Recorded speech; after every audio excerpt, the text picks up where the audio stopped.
Hey, everybody. Welcome inside TCO Performance Center. Matthew Coller here, along with Alec Lewis of The Athletic. Just happened to be the last guy around. So now he's on the podcast reacting to the Vikings announcing that Jaren Hall will be starting on Sunday night against the Green Bay Packers. So let us begin. Speaking of last guy around. What do you mean? Oh, Jaren Hall. Yeah, right. The last guy around. There you go. Well, the last guy who doesn't have a 4-interception game. So why don't you give me your takeaway first? Is this the right move for the Vikings to start Jaren Hall in this big Sunday night contest with the season on the line? I mean, yeah, I think so. I know I'm not very excited saying that. I mean, this season has just been ridiculous. And when you have a guy like Nick Mullins who turned the ball over as many times as he did that last Sunday, and really, to me, it was the way he turned the ball over. I mean, a lot of those passes, I think, really about the 4th and 2 play where he tries Jordan Addison on the over, and then Justin Jefferson comes open right behind him. There was a lot there. That type of play you just cannot have. And there's a lot that we can talk about. But when you turn it over that much, and when Josh Dobbs turned it over the amount of times that he did, and when he was benched, you get to a point where it's like, can we just get a guy to color inside the lines? And if we can, then maybe we can be effective. It really helps that they're playing Joe Barry's defense for the Green Bay Packers. If they're not, like, I'm not totally sure if I feel the same about this because, we'll talk about it. But I think they have some talent. Just the way they're coordinated leaves a whole lot to be desired. You can read any Packers story to figure that out. So, yeah, I mean, I think it's the right thing at this point when you've turned it over as much as you have. I really think Jaren's a complete unknown. I know a lot of the fans out there have been vying for him for a long time, but we really don't know what this guy is. We saw him for a drive or two, and he looked solid at times and a little wayward at others. So, sure, yeah, you're 7-8. You got a lot of players out. It's going to be an uphill battle, but why not? Well, and Jaren Hall is going to have it a little bit more tricky than his predecessors in the fact that they will not have TJ Hawkinson, and Jordan Addison doesn't look like a guy who's going to play in just a couple days from what we've seen out on the practice field. I suppose that's possible, but he won't be at 100%. So it could be Brandon Powell as wide receiver 3, and they will get Brian O'Neill back, though. That helps a little bit. Johnny Munn, the offensive. Oh, and of course, Johnny Munn, the best third tight end in the NFL, is what we were told earlier this year. I'm not arguing. So last week, halfway through the game, I don't remember if it was interception 2 or 3, or if it was this. We shouldn't forget about the strip sacks. The interceptions always get talked about the most because they were the most heinous, and especially the last interception. But he also got strip sacked to nearly give the ball away. If it weren't for a Superman dive from Justin Jefferson to keep the game alive, then you just fail right there if their fat guy just falls on the ball as opposed to trying to pick it up and run it into the end zone. He was strip sacked multiple times. There was another one where he was going down and tried to do the throw thing as he was almost on the ground, but once again, his butt came into play, hit the ground just in time. It's fortunate when that happens. It is. But Nick Mullins was credited by PFF with 7 turnover-worthy plays, which is, I think, as many as Josh Dobbs had the entire time he was starting. So that's unacceptable. You can't run that back out there. I think the conversation is, are you going to, as Kevin O'Connell, try to protect Jaren Hall in ways that maybe you didn't from Nick Mullins? Because with Nick Mullins, they drew up a game plan that was basically like, Jameis Mullins, like, go and throw that ball. Hey, is this sling it, son? Is that old Dan Marino they got back there? I mean, there were plays where he's throwing to the opposite hash on a 15-yard out route. I'm like, Matthew Stafford, is that who he thinks is that quarterback? Deep routes all over the place. If they do that with Jaren Hall, is possible that he plays it a little safer and checks down, but then are they going to be punting and Kevin O'Connell thinking, wait a minute, there was a guy wide open down the field?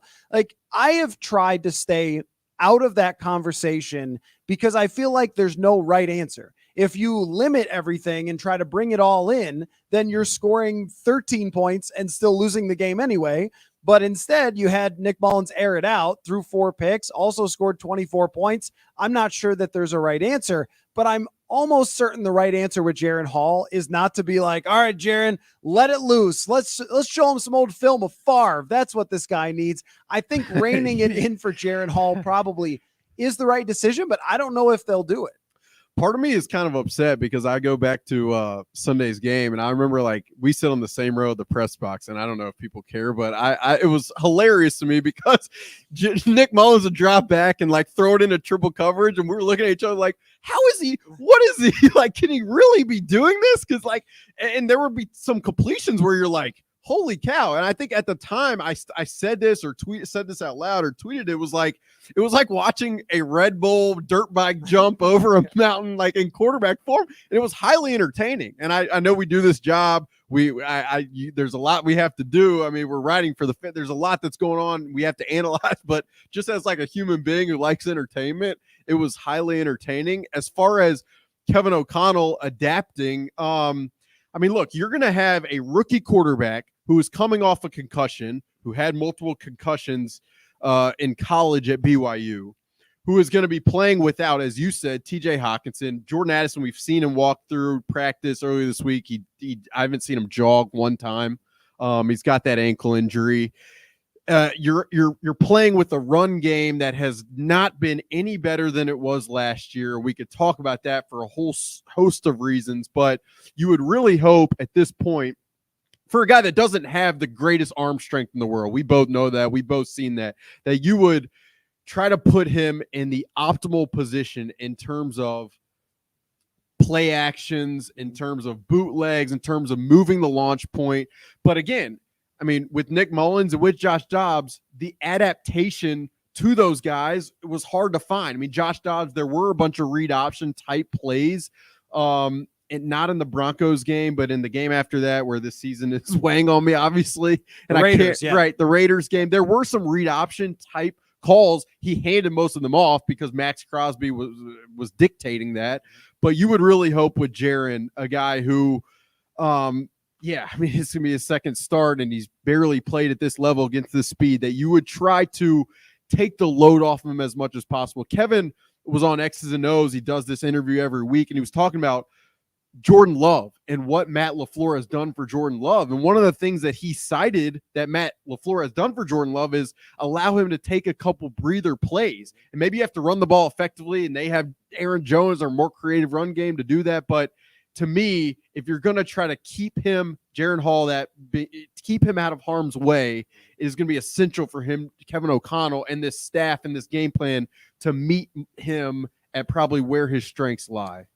Kevin Seifert, our colleague, had a great stat that the Vikings had thrown the least screen passes in the league since Kirk Cousins went down, which makes absolutely no sense. So I think that there are things that you can look at and go like, why wouldn't they be helping out with screens? Why wouldn't they be helping out more with play action? Where I thought Nick Mullins' best moments in that game, where he looked the most in command, was on some of those play actions and bootlegs, which he was very good at running when he was with Kyle Shanahan. Now, there's only so much of that you can do. There's only so much you can tweak out the offense to try and limit what your quarterback has to do. We've seen that with Cincinnati, where they did a bunch of play actions and screens, and eventually time ran out on that one against Pittsburgh, and they, took care of business, and he was ultimately, Jake Browning, a backup quarterback, which that's what makes Jaren Hall a little more interesting here. Is now, if I were to project forward on his career, I'll tell you where I would land is he's probably a backup quarterback.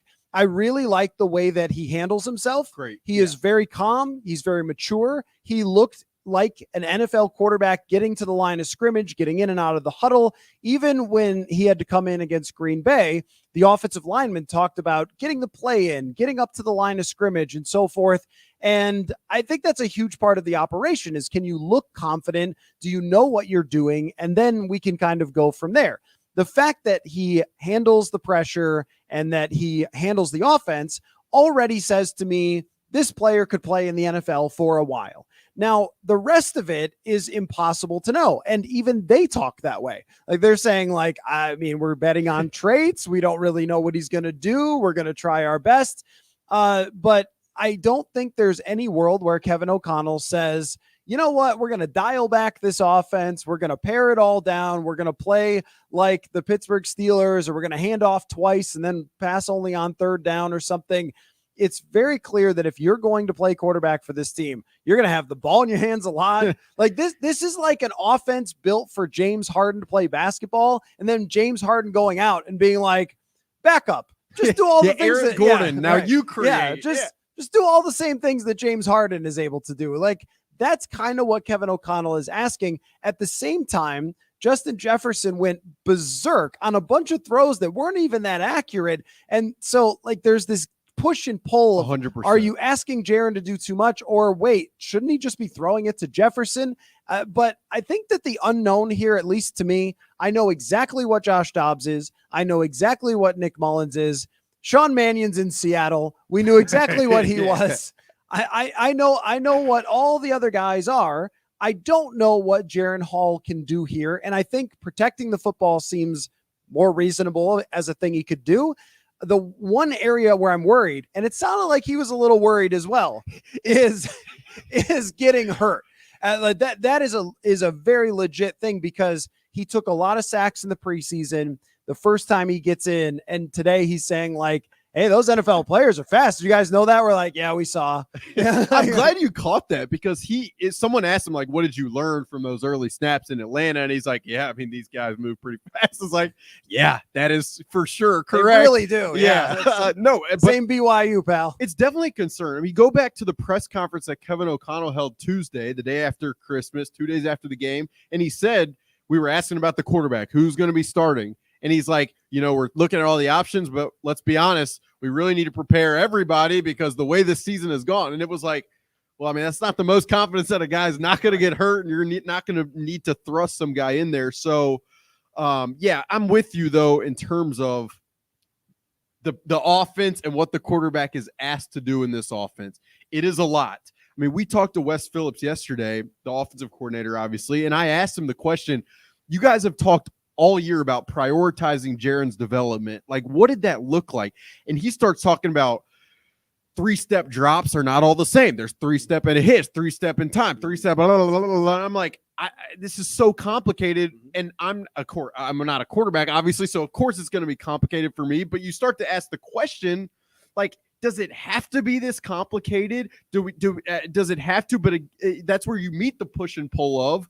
You want the ball to get to your skill players. And when you have Justin Jefferson, Jordan Addison, and TJ Hawkinson, like they did last weekend against the Lions, and you're facing a defense that is devoid of talent, especially covering those guys, like, how could you not want to lean on your strength? So it's a very complex, probably puzzle to sort through, and it's easy for me on the outside to question it. But I think at times you do have to question it. And for me, a lot of it starts with the run game. We've talked about this, but it was a priority all offseason. I've thought about this a lot over the last few days, but like, they signed Josh Oliver and talk all about how that's going to help their run game. Now they factored having Justin Jefferson in the mix there, and having Kirk, and how like those pieces would help them run the ball effectively. But reality is they have the same rushing success rate, 38.7%, that they had last year. And so it's really difficult when you're trying to put a backup quarterback that you barely trust, or a young quarterback that you have no idea what they're going to be.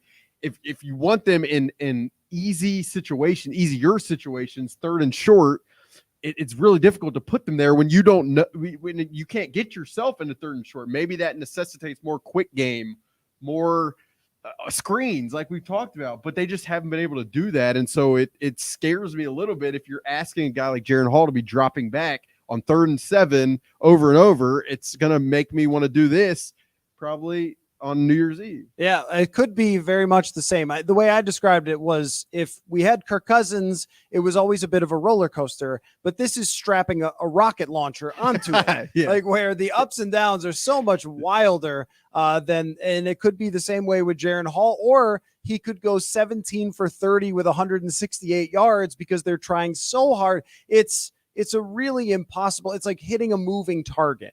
And you almost can never do that on a week-to-week basis. You might have a Joe Flacco game where the guy goes absolutely nuts, but then threw 3 picks the week before. And like, that's been how the entire league has worked. I think that when it comes to making this decision, there are 2 things that play into it that I think makes it right. Number one, the interceptions were so outrageous.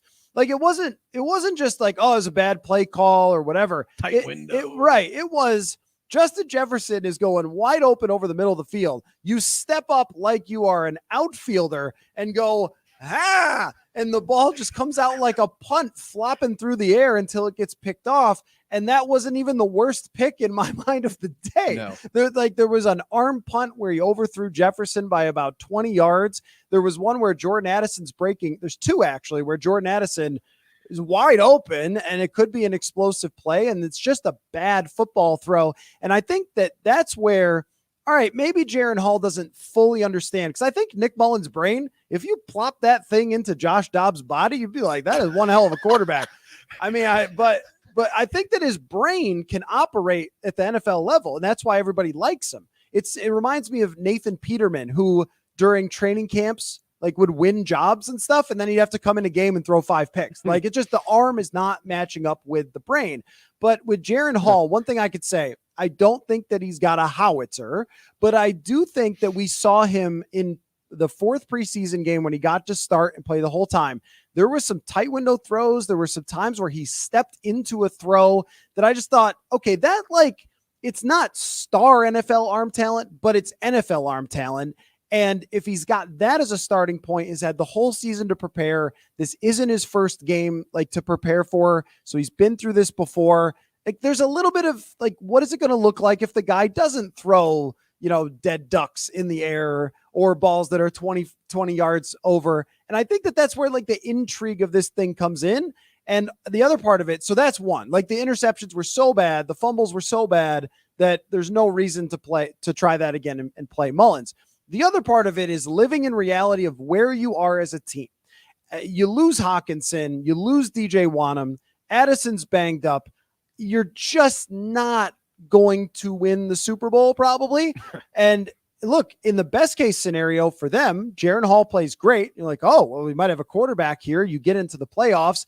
In the worst case scenario, it's still actually kind of fine where you don't win, but you find out about Jaren Hall and you try your darndest and whatever. Like if Hawkinson wasn't hurt and Wanham wasn't hurt and Byron Murphy wasn't hurt, you might be like, all right, maybe Jefferson can like guide you to a playoff win or something. But now it's just gotten so bad with the other injuries that you would prefer to find out about Jaren Hall to losing with Nick Mullins because you don't have anyone healthy.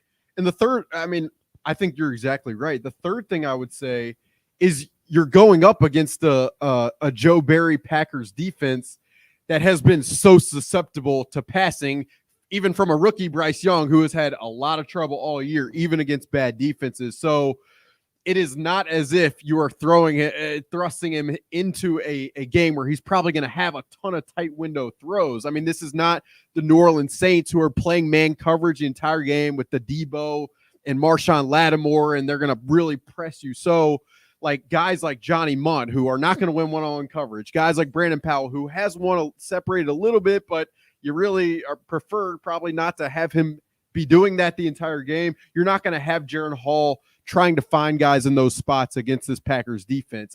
But again, even as I say that, and I told you this before we hopped on, like Rashawn Gary is no joke. Like this guy is no joke. Go back to, we've talked about this, the Lions game from a few weeks ago. That pass rush, Preston Smith, Kenny Clark, Devontae Wyatt. I mean, there are some guys on that front that can make it tough for you. And I don't know. I do expect them to have Brian O'Neill. I will say that. I do expect that. But still, so to me, even against Joe Barry's defense, it's going to be on this coaching staff, just as it has been, to move Jaren Hall out of the pocket, to have him drop back straight and have him look through at his size and try to find guys over the middle. To me, is just not going to be a recipe for success, even if I think they should be pretty okay against this defense. If you can run the ball a little more effectively, and if you can have Jaren Hall find guys in these spaces of zones that are all over the tape if you watch it. I mean, DJ Chark, I tweeted this, but Amir Smith-Marset last week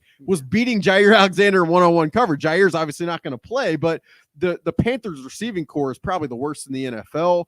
Adam Thielen, great career. He's done a lot, but it's been really tough for them over there. And so with the skill players, to me, I think this Jaren Hall is going to have a chance. The other thing, maybe having Jaren Hall, who is younger, who has had less time in that environment, maybe that forces Kevin O'Connell to pull the gas off a little bit on the aggression. Maybe it's like, you know what, this guy's never really been in the spot. Sunday night game, New Year's Eve. So let's get him in a rhythm. Let's have him check down some screens, keep him a little bit from having to do everything. And so maybe it kind of forces that gap offensively to be bridged a little bit, if that makes sense. No, it does. And I also think that Nick Mullins, being a veteran player who understands the offense so well, he could coach it. He just can't play most of it. But like, he's got to understand that Jaren Hall does not know football the way Nick Mullins does. Of course. Like, Nick Mullins has played quarterback for Kyle Shanahan and Kevin O'Connell, and he was with Philadelphia, I think, for a while, and Cleveland and Kevin Stefanski. Like, these are very similar type of offenses that he's been learning for a long time. So maybe O'Connell, and again, like, look, they're one throw away from winning that game. So it's hard to say, like, they blew everything.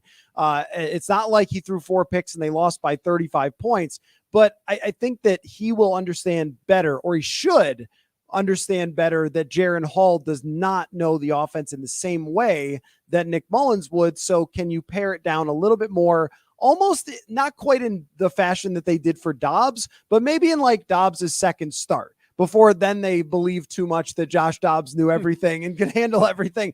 It's so hard not to talk yourself into like, what were they doing, this coaching staff?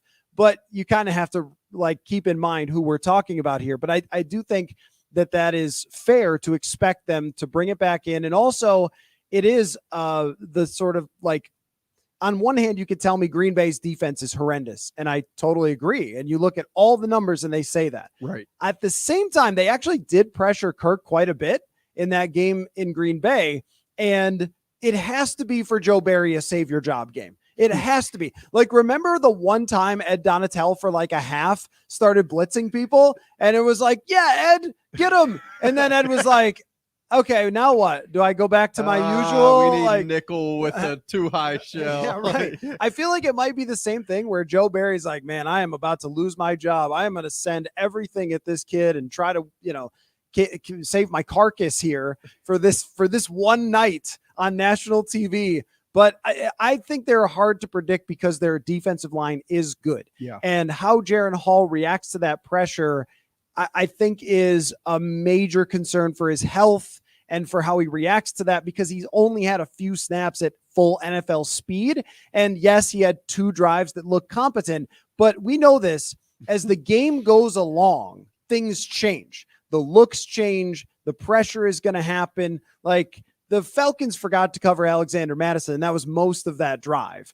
But yeah, he was like a honey hole shot to Alexander. Right. We're like, what is even going on? Except for there was no safety. So it was just like a wide open pass. Yeah. But throughout that game, what did they do? They eventually started getting after Dobbs. They started, beating the offensive line. And that would be my concern. But let me ask this.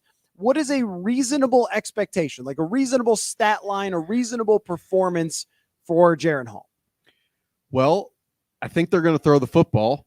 It seems like they're going to throw the football. It seems like we found out that they are not just going to pull off the gas, even without TJ Hawkinson and potentially Jordan Addison. I don't really. It's a terrible question. I'm not going to be political. I'll give you something, but like, I don't know, 60% completion. Like, can you get me 200 yards?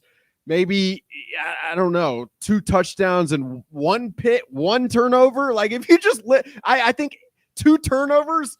I was going back. They've had 5 games this year of 3 turnovers or more. So like, okay, 5 out of 15, 33%. I'm trying of their games. They've had 3 turnovers or more. Like, if you can give me 2 turnovers or better, we're making progress here. I think that's the reality. So I don't know, like 20 for 32, 200 yards, 2 touchdowns, 2 interceptions. I don't know. If you get that, I think you feel okay with it. I mean, and you hope that Brian Flores can dip back into the magic and somehow stifle Jordan Love. What do you think? Oh, I totally forgot. I totally spaced on this. I was going to mention that I actually think it's worse that Jair Alexander's not playing. Like, I think Jair Alexander has reached such a point of being washed. Like, he's had a lot of injuries from last year, and there seems to be some personality conflict going on that it would have. Personality conflict is such a way to say that. It would have been better to have a Justin Jefferson hoping to cook that guy on every single play than Jair Alexander out. And so then they're going to try to cover up for that as opposed to saying, oh, Jair's got him. And then Jefferson goes for whatever number of yards. Circling back to what's realistic for Jaren Hall. If we think about like the extremes, which would be one extreme is that he really struggles and it looks like Dobbs and he's just having a very tough time. You could end up with like 130 yards on 25 passes. The other side of that is if receivers are wide open down the field, you can end up with 315 yards and 3 interceptions. Like that's just the offense that they play. And I've really started to think of Kevin O'Connell as being very similar to Bruce Arians, where if the next quarterback is like Carson Palmer, then you're going to really have something here because these downfield shots are there to be had. But can you ask Jaren Hall to make them consistently? We saw some of that, but we also saw some inaccurate passes and things like that. I remember if you want to go back and look at the JT O'Sullivan breakdown, we're both fans of QB School. Yeah. He did a breakdown of Jaren Hall's preseason game. And he pointed out that it was either like great or terrible. There were some really excellent throws. And then there were some where he went like, I'm not sure what was happening there, which is, I mean, we're trying to work off of a 4th preseason games. It's hard to say. But if we're shooting down the middle of that, it's probably where you're at. If you throw 1 interception and a couple of touchdowns and you score 21 points, you're going to have a chance because Jordan Love really struggled the last time against Brian Flores' defense. I do think it's a big drop off from DJ Wanham to Patrick Jones. I think it's a huge drop off. But it's a defense. It's kind of reeling. It's struggling Byron a little Murphy bit against the run. Was not out there today at practice. Yep. That seems pretty serious for him that he might not be back. So I do think they'll have to score, but it might end up just being the game, how it plays out. Like if you can get ahead, that's what I think. Then maybe you can have those short passes and those longer drives. It sounded like Kevin O'Connell basically thought Detroit's going to score a bunch of points on us. Exactly. So we better hit these deep shots. And ultimately he ended up being right. You probably won't get into that with Green Bay. I think that last week was their first 30-plus point game. So they've played much more low-scoring games than Detroit. So I think that's how they're going to approach this, is to try to play it like it's going to be a low-scoring of field position battle. Yeah. I agree with you. It's so funny you mentioned that about the Detroit game because I almost said this earlier, but I mean, think about all the narratives and what we've talked all about this week. Like what happens if and I said this to you kind of in the moment, but what happens if Jared Goff, that pass, that was that fumble that Cam Bynum returned for a touchdown that they ended up calling back. Like, what happens if that's called back? And then what happens if they win the game, but Nick Mullins throws 3 picks? Is he still starting? Are we probably is. I mean, so the craziest thing to me, and this is like just me personally talking, these people probably don't really, I don't know if they really care, but it is just so amazing how like one play can really alter the entire narrative, alter how we view it. Like if they win the game because of that fumble, are we talking about Kevin O'Connell being too aggressive? Or are we saying, you know what, they put up all those points? It's just so interesting how I think we react to it. And I think all of it's rightful, and I enjoy that discussion. But I'm completely with you in that the way they approach this Packers game, they talk all the time about like, how do we win the football game? It's something Kevin O'Connell, he meets with Matt Daniels, special teams coordinator, and Brian Flores, the defensive coordinator, every Saturday. And they talk about it like, what do we need from your unit? How do we need to play? And given the way the Packers are, I mean, they've had some injuries at wide receiver, but some of those young guys have stepped up. Their offensive line, a little leaky at times. Like it would not be surprising to me if they view it as this is a field position game. We are not going to put Jaren Hall in harm's way. Kevin has mentioned the stat multiple times this week about that. They have not lost a game in his time here when they have not turned the ball, when they have broke even or won the turnover margin. So the amount of times we've heard that stat and just that conversation in general, I just would not be shocked if they kind of turtle up a little bit and play field position. And it's going to, maybe if they don't score, it'll lend itself to what is going on, get more aggressive, which is the nature of how this thing goes. And some of it's probably always rightful. It's very much the, we're all looking for who's responsible for the turnovers meme. Now that doesn't go for the fumbles early in the season. There's nothing that the coach can do, even hit them with pool toys in the, in the practices, which they were doing. But as far as the interceptions go, the throws were there to be made, and just Nick Mullins made horrendous throws that got picked off. But how the game plays out, it matters a lot to how the quarterback plays and how you can dial it up as a coach. Yeah. And we can actually go through all of this to where it's like, if Madison doesn't fumble in Denver, does Josh Dobbs get more time if they don't play well against the Raiders, who, by the way, suddenly have an amazing defense? Yeah, Patrick Graham's it's Yeah. unbelievable. Right. And obviously Antonio Pierce, and they decided they weren't trying to get their coach fired. And look, they can actually play. But even in the Raiders game, and this was Kurt Warner's point when he made that video, it's like drop. They dropped like 5 passes in the Raiders game. And if they don't drop those passes, maybe they don't take Dobbs out. But then they're not just taking Dobbs out, they're making him QB3 as if he was the worst quarterback, and they just don't even want to look at him anymore. And it's like, you know what?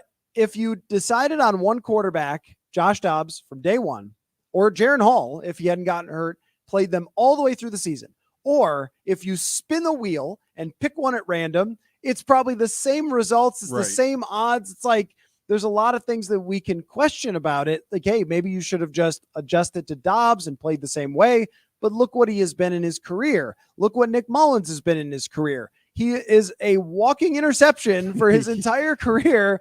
And like, this was bound to happen. And sort of, hey, Kevin, did you not know he was going to throw the picks? Because he threw ass tons of picks for his entire career. And so like, I kind of like ending all of that, trying to chase your tail with these bad backups who, if you ranked all the quarterbacks who have played this year, let's say there's 70 quarterbacks who have played this year, Dobbs and Mullins are like number 52 and 61 out of 70. Yeah. And so at least they're in the Easton stick. Yeah. No, I'm kidding. He's probably better. Like Easton? Yeah. You might be an Easton mind. He's like, okay. He's probably around the same. He can really stick it in there, but that's good. He's probably around the same ballpark though, like a Tommy DeVito or whatever, a guy who could come in and have a game. So at least with Jaren Hall, we get to find out something new, since we already knew that. And I think that that's favorable for them. And I think it is favorable for them for somebody at quarterback to force them to dial it back a little bit. But still, here's what I wonder about. Is it legal to throw a short pass to Justin Jefferson? Like that over the last 2 years, I have just really, I don't want to say torn my hair out because it's not going great up there. No. Maybe that's what happened, is I watched them not ever throw ever a short pass to Justin Jefferson. And I guess I want Kevin O'Connell to be inspired. Like, be inspired to care about the run game. Be inspired to stick with the run game. Be inspired to throw a screen. Be inspired and believe in yourself that if Justin Jefferson runs a quick out and gains 6 yards, it's a good play. I mean, that I think is their biggest opportunity here, is to maybe learn how to play this way, because I don't think any of us minded that they wanted to play wide open with Kirk Cousins, but it also caused a roller coaster in his performance too, that it was always like, if Kirk doesn't make all the throws or guys aren't open, like against Chicago or Carolina, you just really don't have another answer. So I am very curious about what the game plan ends up looking like. And I think it's kind of like a conversation around the leagues and in different buildings. Like, think about last year's Dallas Cowboys and Kellen Moore, and then they switched play callers to Mike McCarthy. It's like, we're not going to be so aggressive. We're going to play a little more possession football. And then like earlier this year, they're like, we need to get more aggressive with Dak. And it's like, man, Dak's playing great. He's pushing the ball down the field.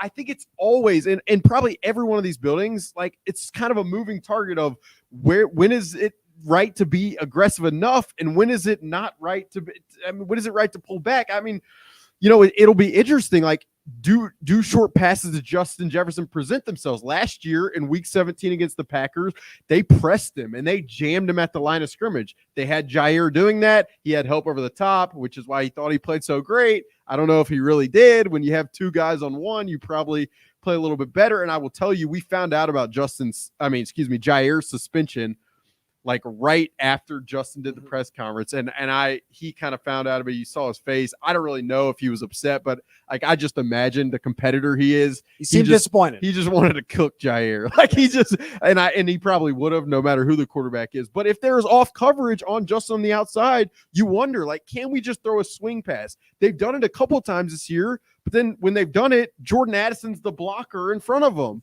And it's like, that can't be the right thing. The 5'9" wide receiver blocking for Justin Jefferson. So yeah, to me, as important as explosives are, and I know you love the metrics analytics. If you talk to people about winning games, it starts with turnovers and then explosive plays, creating them and eliminating them. And so I get why you hunt explosives. It's hard to drive the field 10 plays, 12 plays consistently over and over.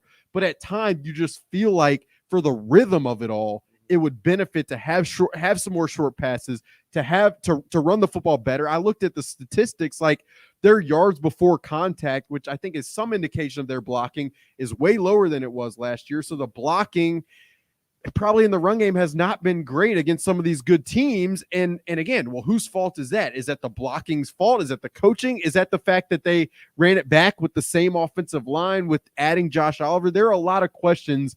And I do think once the season ends, we're going to have to talk a lot about the run game again.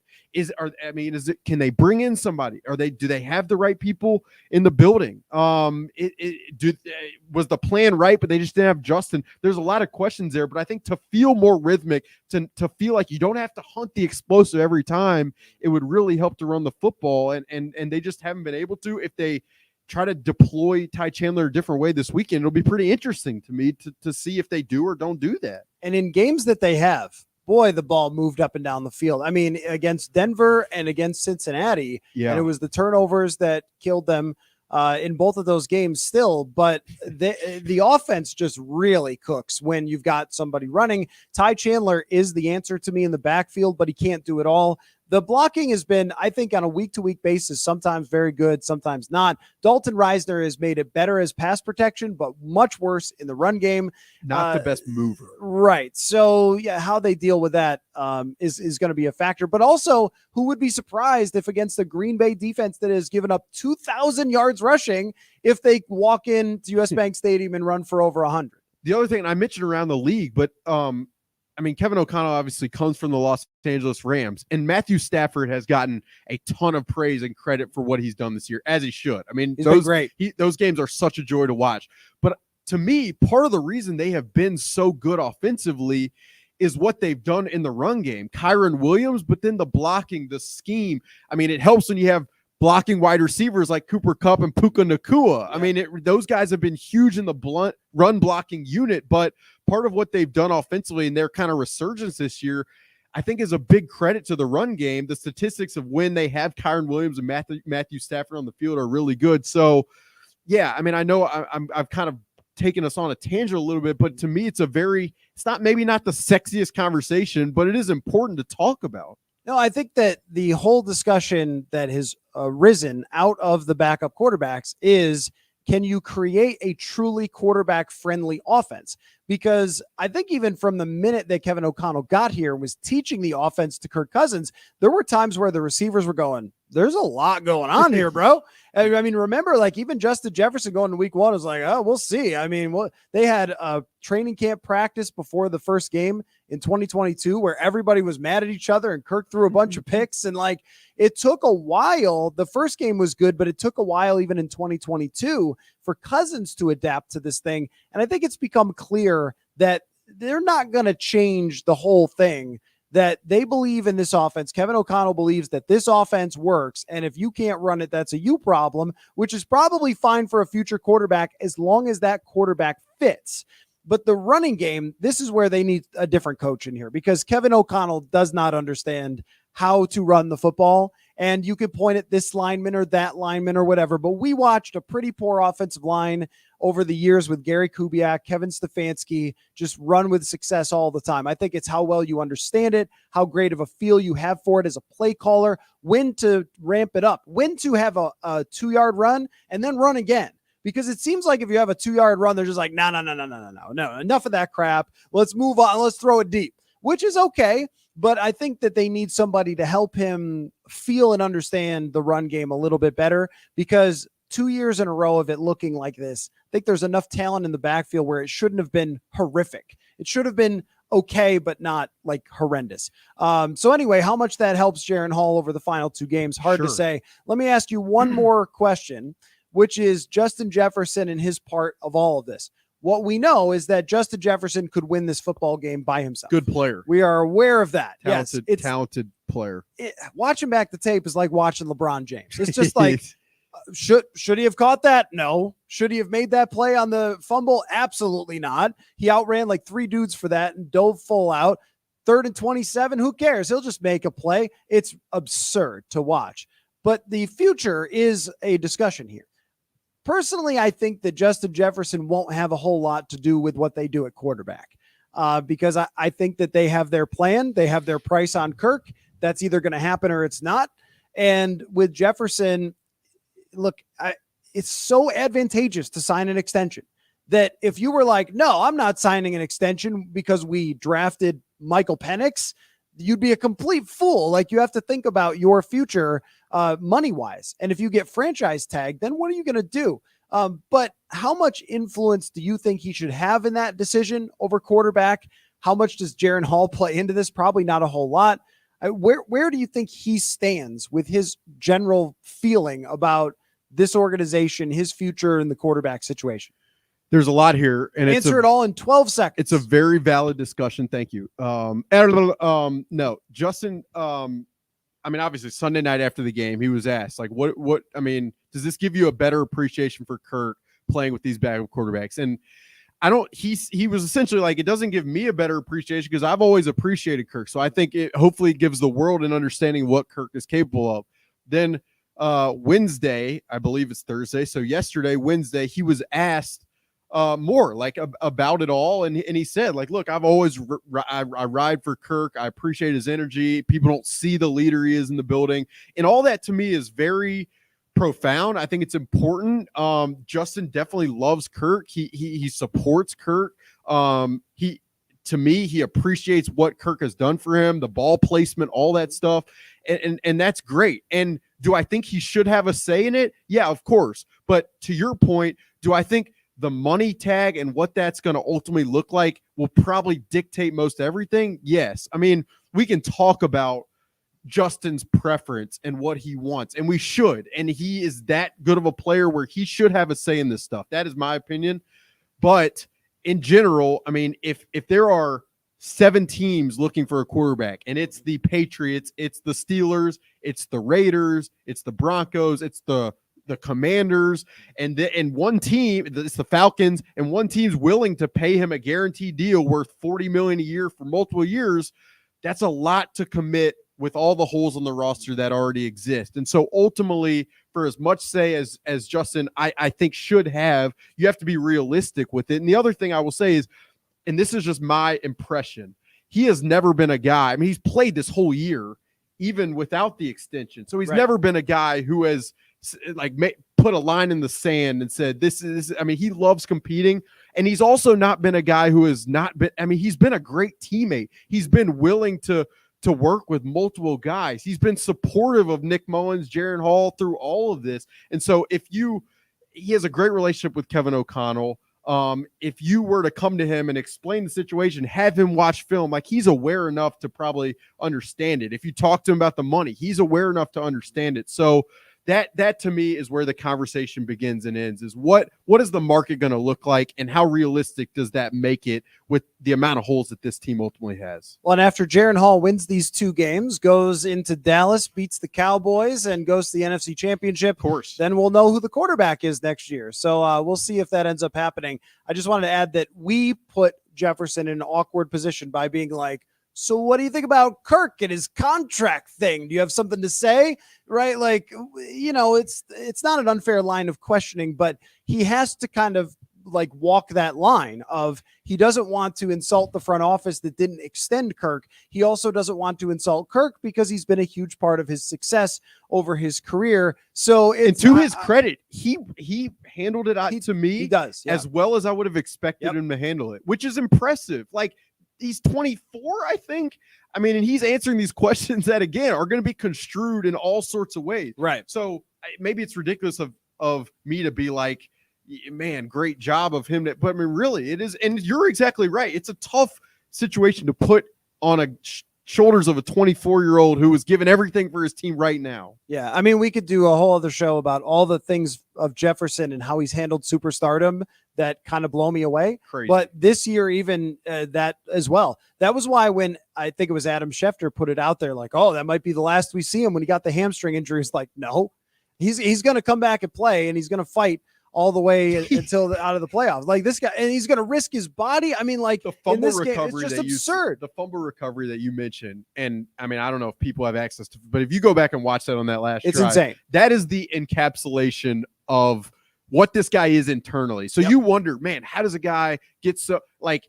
Obviously, there's the natural ability. There's, and again, we're going on and on. I mean, there's his parenting, the family, but all that. But there is like that piece inside him that makes you think of the Jordan looking at the iPad and shaking it. I mean, there's stuff like that with him that I know that's lofty praise, but that just I've thought about a lot since I've been here. That play is so special. That's one where I called the wife in the office. You got to see this because it wasn't just I think my reaction, and this is how I am, is like you got your Dr. Pepper, honey. Well, yeah, that's exactly it.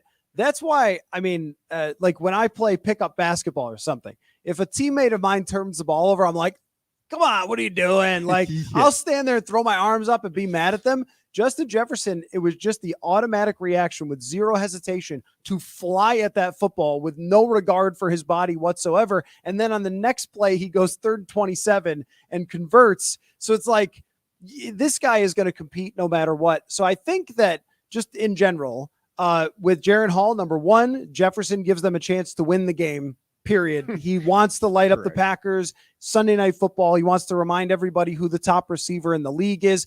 That adds intrigue. And for the future, I think he will go with what they want if he gets his extension set up. And whether it's Kirk or not, he's going to try to make the most out of that. And then if it's a problem later, it will be down the road. So I don't think that the Minnesota freak out because people have seen their stars leave so many times is quite justified just yet. He loves these primetime games too. By the way. I mean, these national, everybody. Yeah. I mean, of course. Should be fun. Yeah. I mean, I said this to you guys walking in the hallway, but like, yeah, don't know what Jaren's going to be. Like on my New Year's Eve, usually you go out, you're with friends, you don't know what's going to happen. I'm just speaking for myself. Now I'm going with my friends at US Bank Stadium and I get to watch Jaren Hall. No, it should be entertaining. It absolutely should. And guess what? If you watch this live on YouTube, this is where we'll be. It'll be Dane Mizutani next to me in the US Bank Stadium press box on New Year's Eve late at night. What better to do than watch a post-game podcast? Right. I can't imagine anybody spending spending their New Year's Eve any different. Right, I mean, exactly. honestly. Where would you rather be? As Marv at the bar, you just have it, listen to Dane and put in the little earbuds. Right. Marv Levy once said, where would you rather be than right here, right now? And that's what you're going to say when you watch the post-game show after the game. Yep. But thank you, all of you, for showing up. A huge crowd here to the reaction of Jaren Hall starting against Green Bay. So I appreciate everybody watching / listening. And if you haven't subscribed to the channel and you're new, well, welcome, and please do that. And Alec Lewis, read his work at The Athletic. I'm sure it will be a tremendous reaction to Jaren Hall getting the starting job, and we will catch you all later. Thanks, everybody.